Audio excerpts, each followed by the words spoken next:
The U.S. is financially ruined because of our debt scenario. Have to say it to you. We're financially ruined. It's over. Might as well just cash in your chips and go light cigars with $100 bills. All right, so I can go to my Twitter feed, which I very much enjoy. I do like Twitter, I'm not going to lie to you. And here's Scott Adams saying some crazy stuff. There are no proposals for saving the country from financial ruin.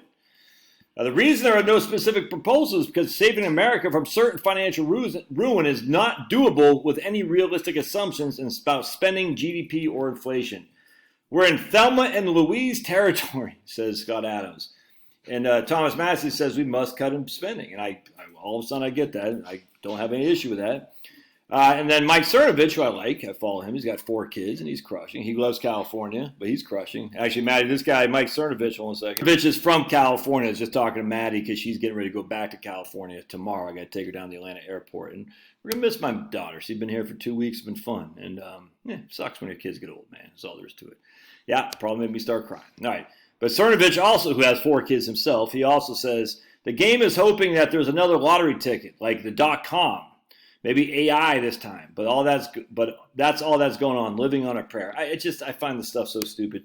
All right, so here's our debt right here. All right, this is our debt, and I tell you what. Let me just do something real quick. We're gonna edit this graph real quick, so I want to show you something here. We're gonna edit lines. We're gonna delete line 2 for the time being. We'll come back to that here in just a second. All right, so here's our national debt. You can see, look. Oh my goodness, it wasn't moving much. This is what ignorant people will say, either fools or ignorant people. There was hardly any debt back then. Look, hardly any debt. Right there, 2001, it just exploded. Look at that debt. And of course, what we simply do is we do like this. We go to format, we log it, and we show you that's not nearly, that looks like a pretty straight trajectory, doesn't it? And again, for the 20,000th time, a log scale is just the same percentages. So 2 to 4 is the same distance as 4 to 8. Which is the same distance as 8 to 16, which is the same distance as 16 to 32 and whatnot. That's it.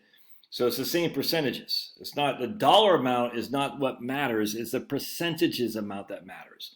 So Scott Adams is sitting there saying, oh my goodness, we got $35 trillion in debt. We can't spend that. We can't pay that. We're never going to pay it off. I mean, no. Have we ever paid off the debt?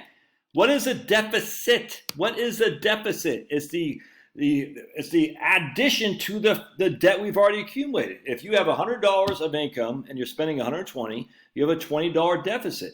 That $20 is the deficit, is the addition to the debt you've already accumulated. That's it. We're not running surpluses. We haven't run surpluses. I think we had 3 years under Clinton in the Republican Congress. And that's all we've had for freaking decades and decades.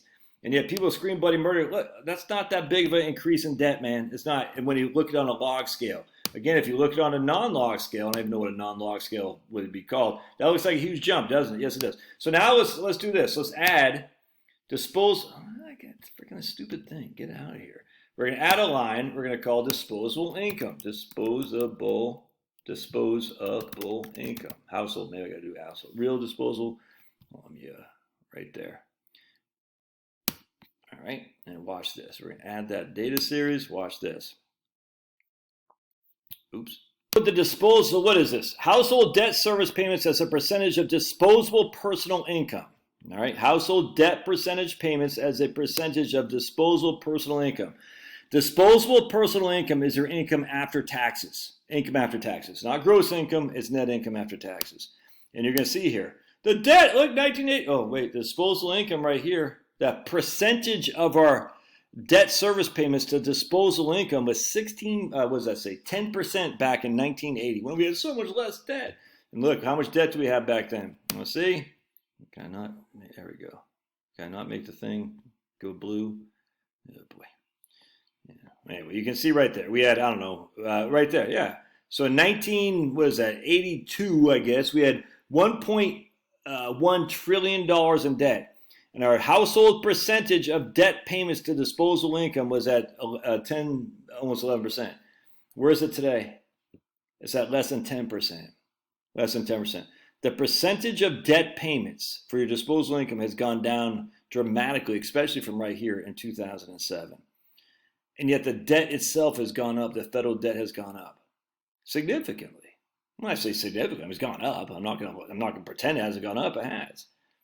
But yet we're going to say we're on a we're on like a suicide mission, Thelma and Louise? Does that make any sense at all? Any sense at all? And check this out. Here's our total debt right here. The top line is our total debt. The second line is mortgages. The third line is credit cards or motor vehicles. And the fourth line is credit cards. So listen, again, we're going to log this again. And this is household debt, all right? I mean, I hate to say it, but households mean something in America. I know people are like, oh, the federal government debt is so much worse. Why? Why? I don't like this little thing here. It's driving me up the wall. So we're going to log this here.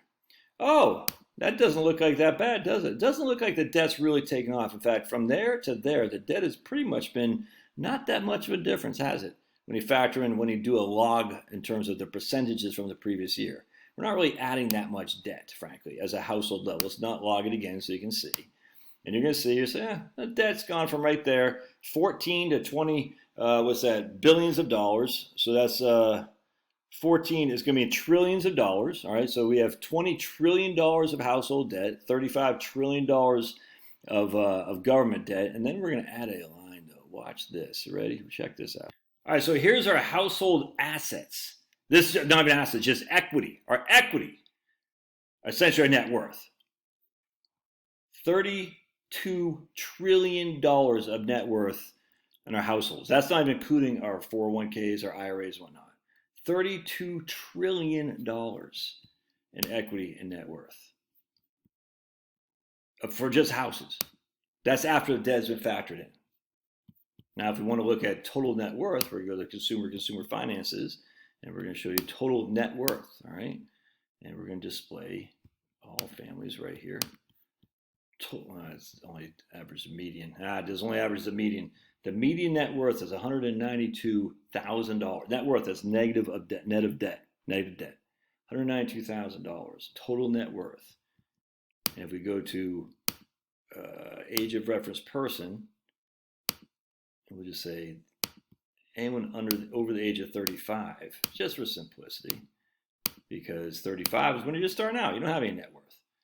You see 65 to 74, the median net worth is $410. 55 to 64 is $384,000. And if you want to look at financial net worth, financial assets, 65 to 74 is $120,000. 55 to 64 is $67,000. You can see right there.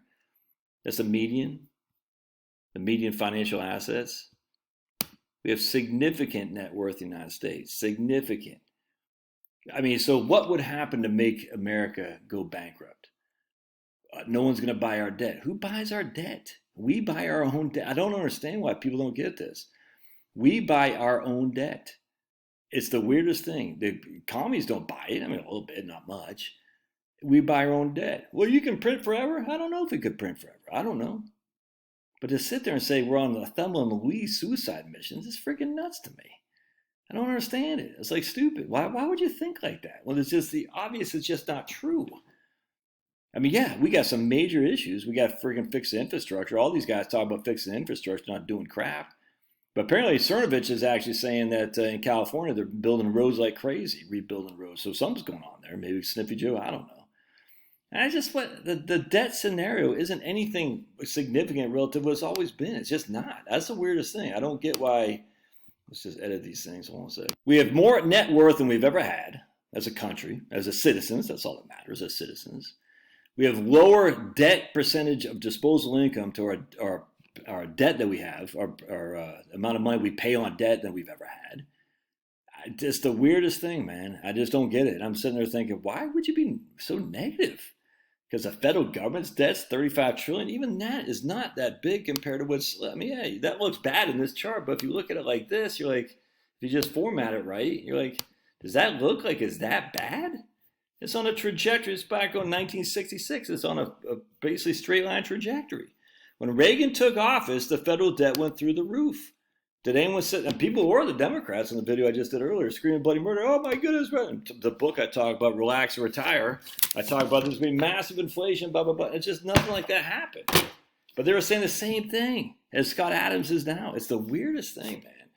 And I don't like Sniffy Joe, but my goodness, get off this freaking negativity crap, dude. America's still the best game in town. All right, love your thoughts. God bless. We'll see you.